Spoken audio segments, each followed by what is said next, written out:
So first of all, I got some that said voltage gated channels, some that said ligand or other gated channels.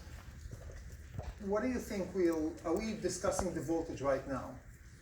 Not so much, because we are asking about a local potential. And naturally so, you guys read about action potential, you're thinking voltage gated channels. We'll talk a lot about voltage gated channels today, but that's the story of action potentials. Okay? So when we depolarize the cell, when we wanted to depolarize the cell, we opened which type of channels? Sodium. Sodium went in because sodium wants to get in. We added positive charges, cation coming in, depolarization. What happens if we open potassium, ligand, for example, gated channels? Potassium will go where? Outside or inside? Outside. Potassium is plus or minus. Plus we are losing cations, we are making the membrane potential even more negative than it used to be. This is hyperpolarization. That's one of the two major mechanisms. Anyone wants to suggest the other one? I heard a great suggestion. You want to? Yeah. What's your name? Ian? Neil? Ian? Neil, yeah. Yes. Well, with GABA A receptors, they cause chloride channels to open, and since chloride is an anion, if that enters the cell, it's Wonderful. And I just repeat for the sake of everyone, if you did not hear, chloride channels, right? Chloride, I mentioned last time that we have more chloride outside compared to the inside. Same story as in sodium. But if we open chloride, what charge will get in? Negative, right? Because it's a negative ion, so we are hyperpolarizing. And you mentioned the GABA receptors.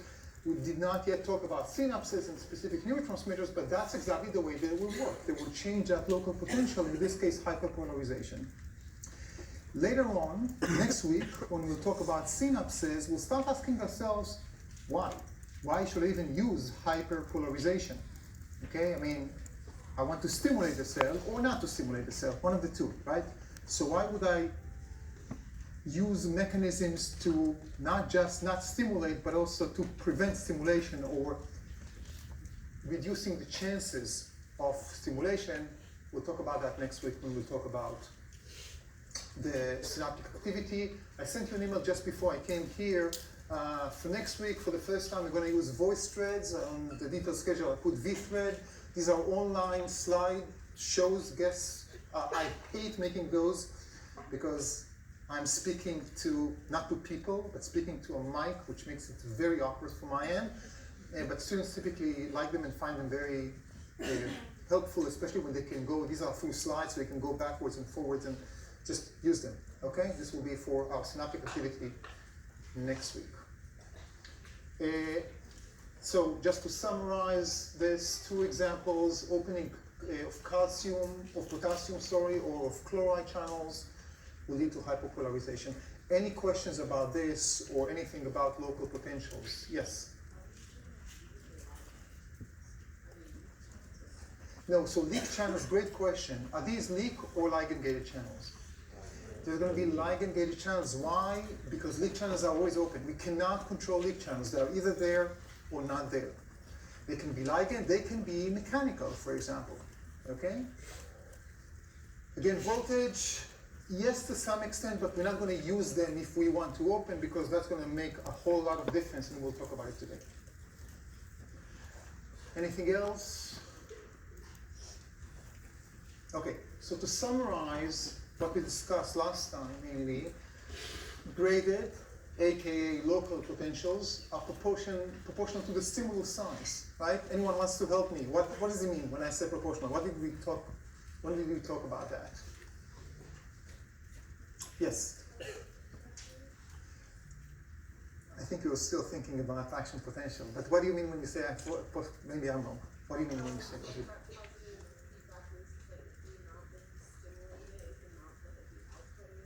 Okay, this is not exactly the loop. It's a positive feedback, I will agree. You remember that? With greater local potential, But before we talk about distribution, I'm just talking about the creation of a local potential. What does it mean when we say it's proportional to the size of the stimulus? That means that if yes, go ahead. That means that if I provide a stronger stimulus, I will get a higher change, a greater change, right? A greater local potential. and we gave an example of ligands, I can just provide more ligand molecules. So if I provide more ligand molecules will open more channels, and therefore more ions will be able to get in, will get a greater change. So it's not all or none. It's graded. I can grade it. I can have a local potential, stronger or greater local potential, greater, etc., etc. Up to a limit, of course. We talked about the fact that it acts locally, starting from the stimulus side. I just mentioned it's going to distribute along the membrane. But we also said that they attenuate, they weaken, right, with distance. Why is that? We talked about several reasons for that, several mechanisms. That why don't they just continue all the way to the end of the cell? It's a long axon. So there is mentioning ions can go left, right. Wonderful. What else? Another mechanism.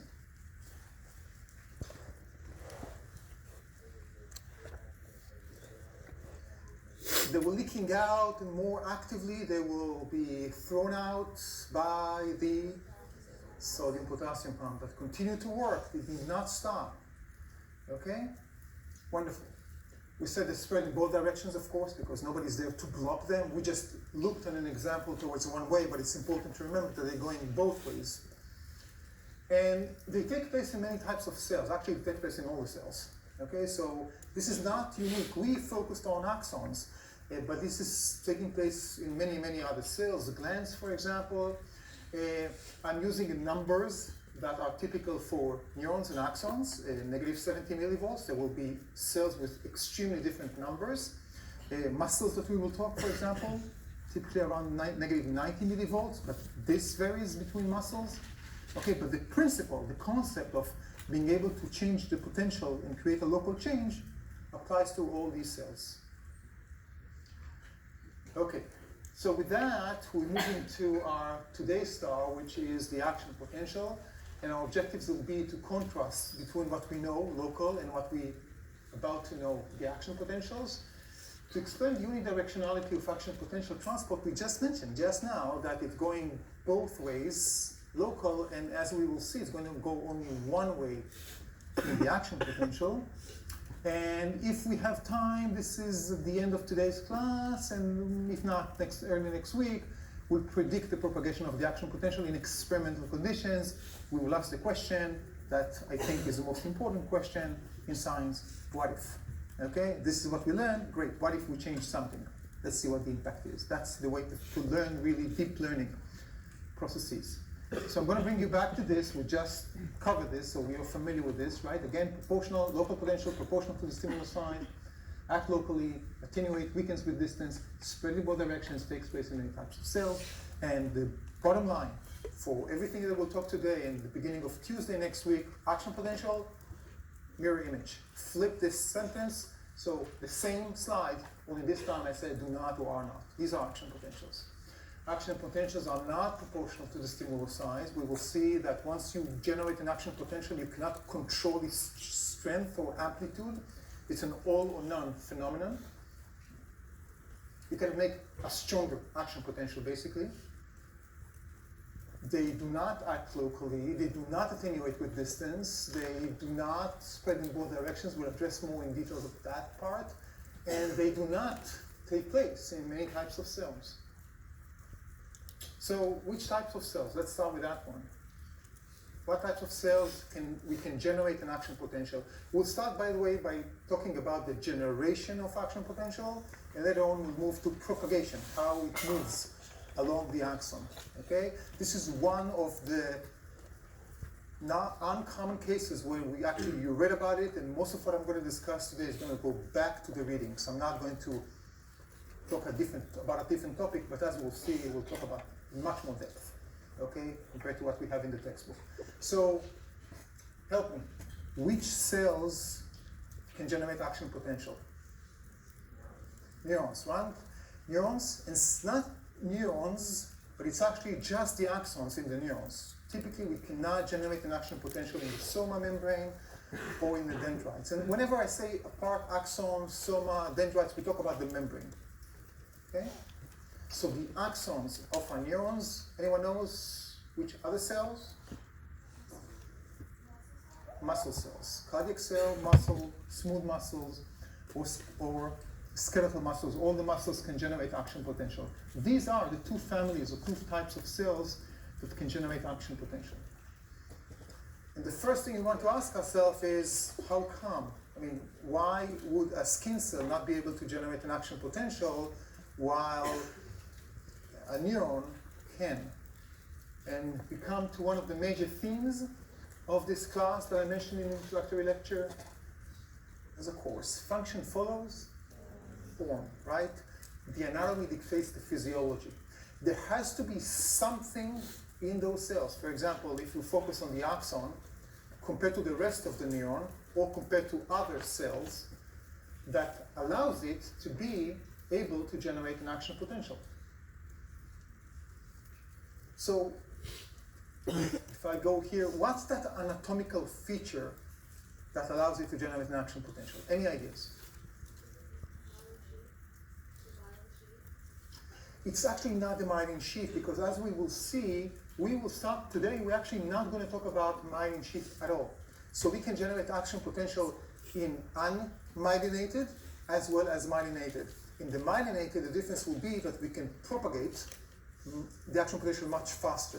And that's something we will discuss on Tuesday, next Tuesday. So unmyelinated axons can still generate an action potential. So not myelin sheath. Yeah. The axolema is the membrane, great, but what in the axolema anatomically is there that is absent in other places? I want to say Diego, right here. Voltage-gated channels. That's the difference. So we are talking about the axon and about the red label part, which is, help me, axon hillock. This is where we're going to generate the action potential in a regular case, a typical case of a neuron. It can vary, but that's the typical case. And the major difference, as Diego mentioned, is that here we have voltage-gated channels. Voltage-gated channels are found mainly on the axon, and when I say axon, I mean axolema, and in the membrane of the axon hillock. Do we find them in the membranes of the soma? Do we find them in the membranes of the dendrites? The answer is actually yes. They have voltage-gated channels. The key factor here is the concentration, basically. How many I have at a given place. And normally, and to any rule, we have exceptions in biology, so we have exceptions for that, but again, here we talk about the rule, not the exceptions. Normally, there will not be enough voltage-gated channel in the soma or dendrites to generate an action potential. Okay, so if you go look carefully and see, do we have some voltage-gated channels? Yes, just not enough. So these are our key players in this game, right? These are the stars of action potential, show the voltage-gated channels. So I want to introduce them, and we'll talk about what we're going to discuss here or in the textbook or in any other textbook that we will find, and then what happens really in those voltage-gated channels. I briefly mentioned, and we'll start to talk about the whole process, the procedure of the action potential. So we talk about two voltage-gated channels. The simple one, simple. And the potassium channels, they're simple in the sense that they have one gate. They're either open or closed. While the sodium voltage-gated channels have two gates in each. One we call the activation gate, the other one we call the inactivation gate. I want to mention, and again, I mentioned that last time, I'll mention it again, it looks nothing of like what you see here. Okay? It has a very complex three-dimensional configuration, but for the simplified version, we'll use this diagram. So imagine outside is in the top, this is the ECF, and the bottom one is the cytosol, what I wrote inside. Sodium ion in orange right here, and this is the channel. So the activation gate represented here in this kind of like a bottleneck structure, okay, is this part. Well, the inactivation gate is found much closer to the cytosol. In this case, the activation gate is closed, it's narrow, so the sodium ion cannot move through. And the activation gate is open, so this is all open.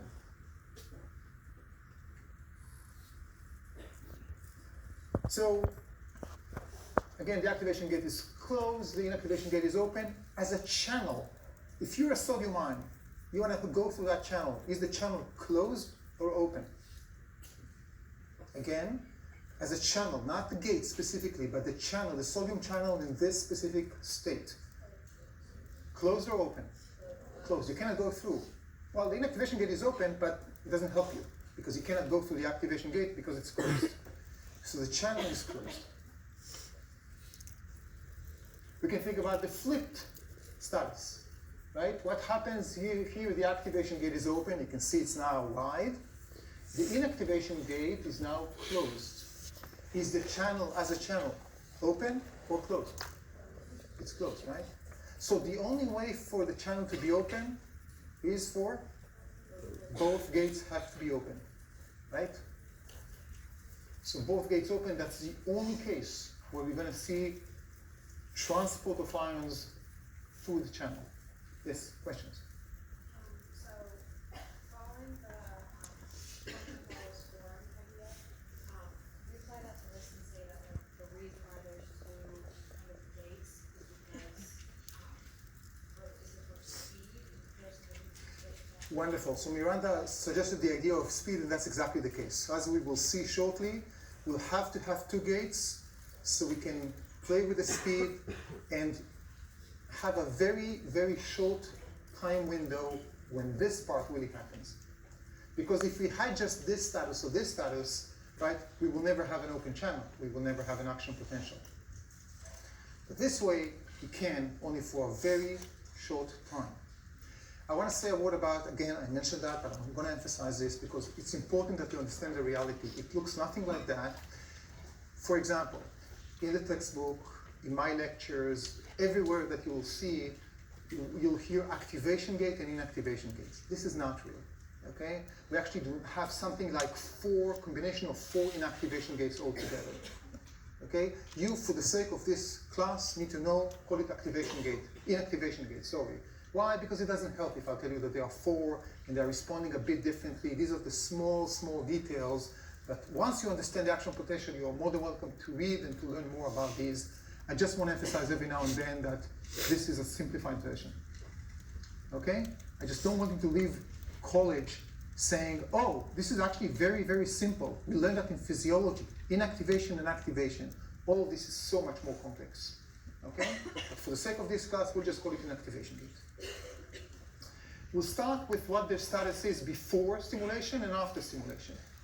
Okay, so here the diagram, we have in yellow the cytosol, we have the membrane in blue, we have the ECF in white, purplish the sodium ions, and orangish, brownish potassium ions, right?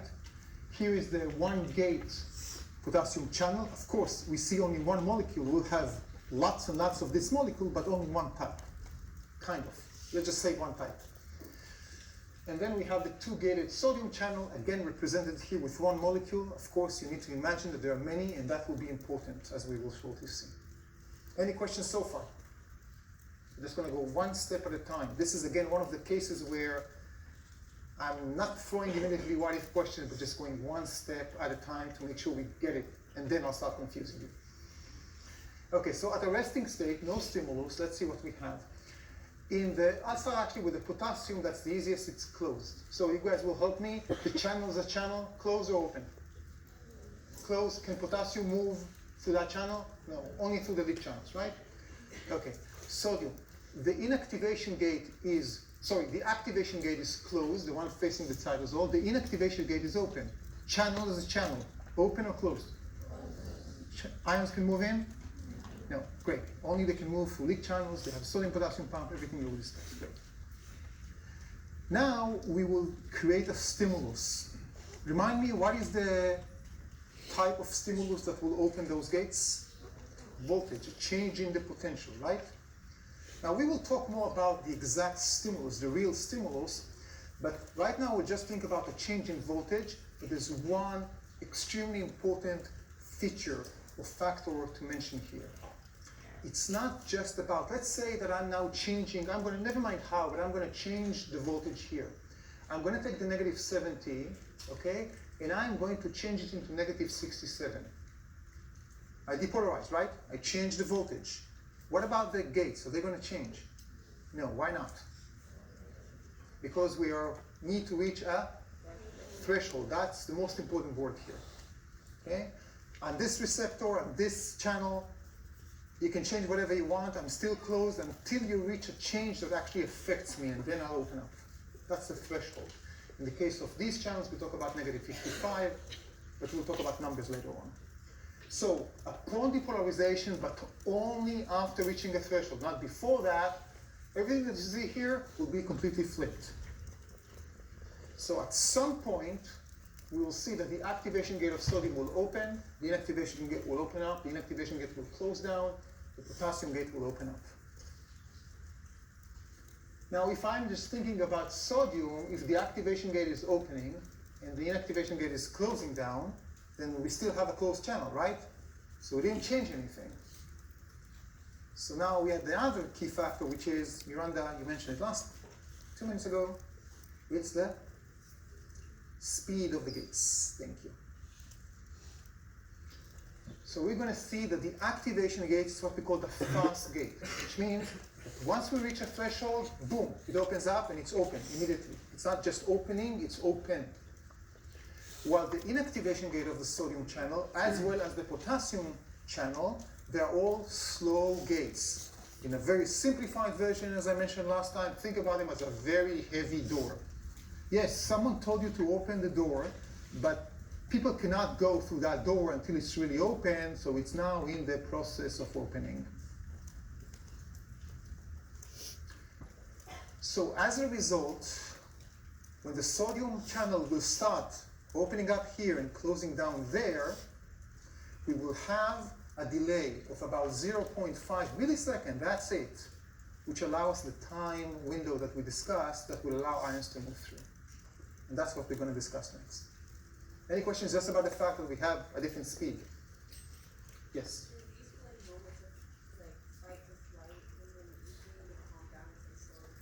So the fight or flight and slowing down, we'll talk about those reactions, but these are more in the physiological level, not at the molecular level.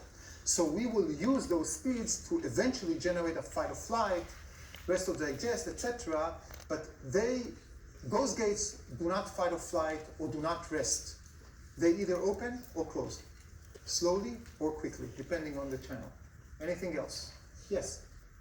I guess what would happen if they bulldoze people fast? What will Thank you, first of all. That's exactly the type of questions I want you to ask yourself. If the sodium activation gate opened, but the inactivation gate had closed down immediately, what will happen to the channel? Nothing, right? It will always be closed, and we will not be able to have sodium ions coming in, and we will not have an action potential. Okay, wonderful question. Yes?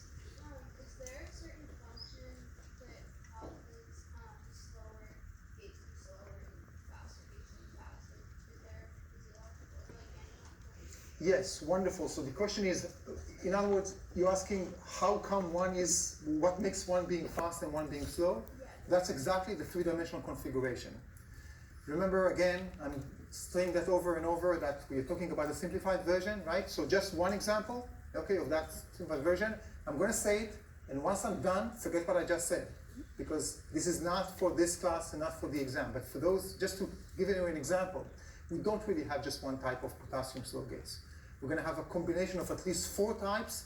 Some of them are slower, but respond earlier, and some of them are faster and respond later. Forget what I just said, okay? We just talked here about one type, but that's exactly the difference between the small anatomical configurations.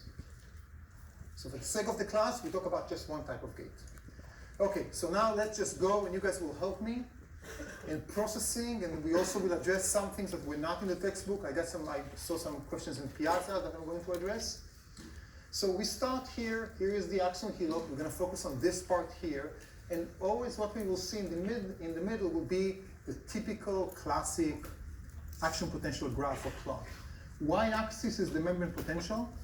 X-axis is time in milliseconds. Y millivolts, X milliseconds. We're starting with a resting state. No change in no channels, only weak channels that we have, the resting membrane potential.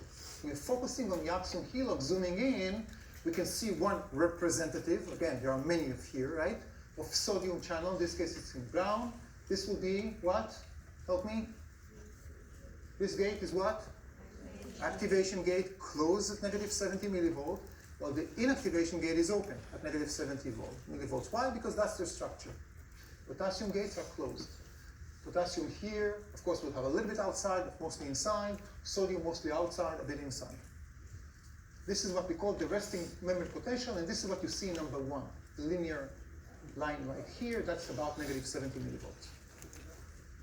Let's start doing what? Depolarizing or hypopolarizing the cell if we want to stimulate it into reach action potential. Depolarize. We're going to make it less negative, more positive. So, for example, for the sake of this process, we'll talk next week about what really happens, but let's talk about this stimulus. Let's imagine, I'm zooming in back here, let's imagine that I just opened the channels that we're familiar with, acetylcholine ligand-gated channels for sodium. Okay, you added acetylcholine just close to the axon hillock. Okay, now unfortunately, this is for a different diagram, so the ions are going to be in different color, but you can imagine these are sodium ions. Okay, so sodium ions, as a result, will what? Go inside, outside? Help me? Inside. We open, they have the gradient, they want to go inside. Okay, so as a result, we created an event called ions came in, they are cations. Depolarization, right?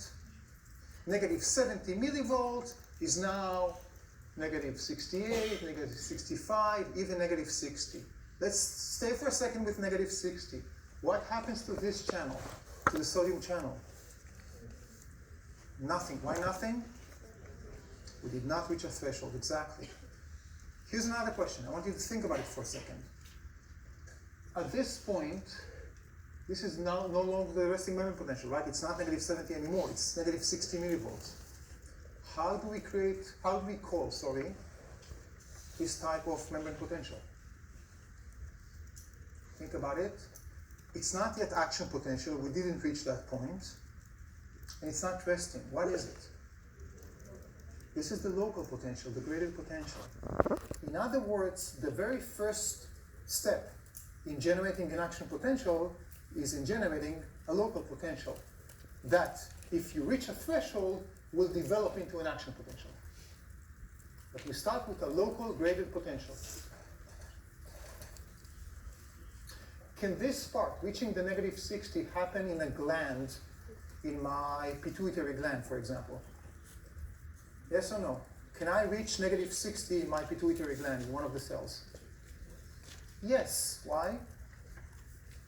It's a local potential, and I don't need voltage-gated channels at this point. We need voltage-gated channels for the after, post the negative 55. So this is the depolarization event. At some point, we will reach negative 55 millivolts, the threshold. As a result, what will happen to the activation gates? Open up. What will happen to the inactivation gates? Anyone? So this is something, this resolution the textbook did not discuss, so we're going to add this.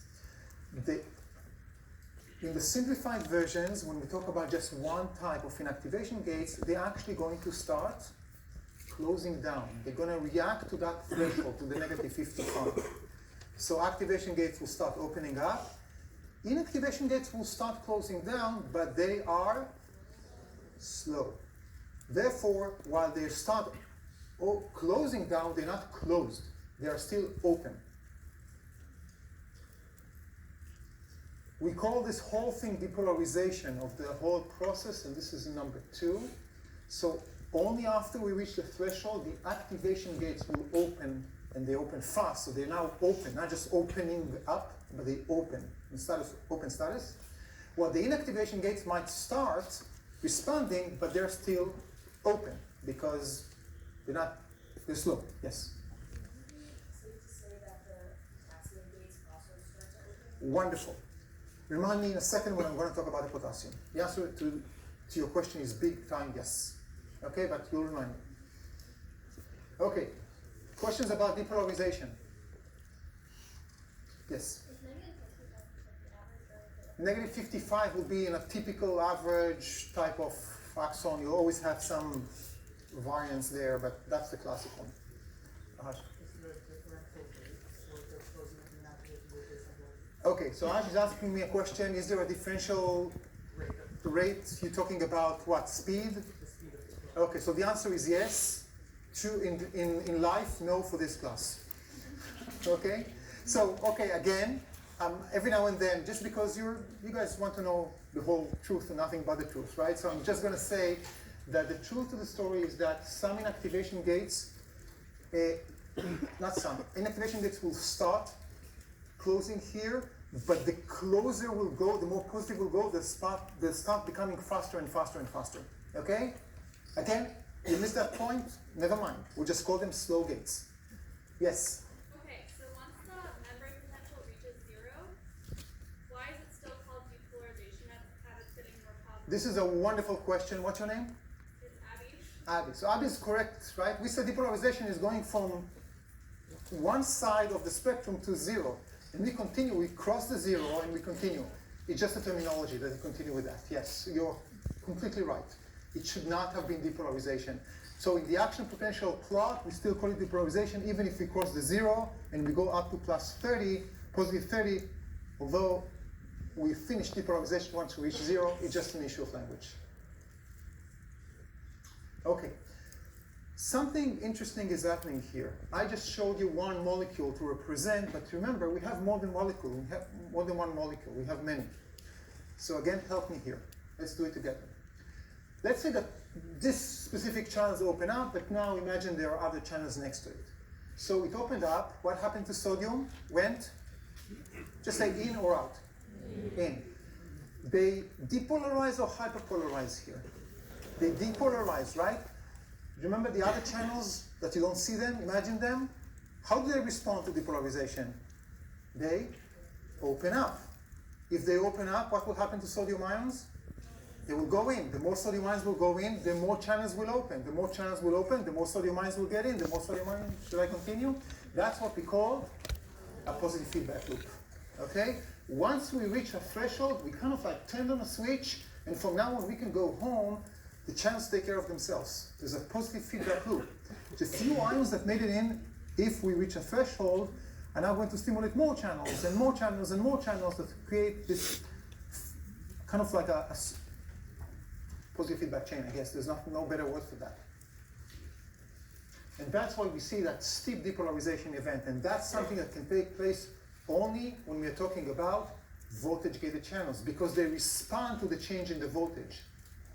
It's not like ligand-gated channels when we open it and then it closed, because they don't respond to the anymore. We had a ligand that went off, right? Here you still have ions that change the potential, and as a result, you are continuing to stimulate those cells. And this is something taking place only in voltage-gated channels. At some point, we reach a peak of plus 30. Why do we what causes the peak? Why don't we continue to plus 50? What's the event? I want you guys to think together about it for a little bit, okay? With each other. Think about the question, what causes the peak? What I cannot, for example, compromise to get that peak?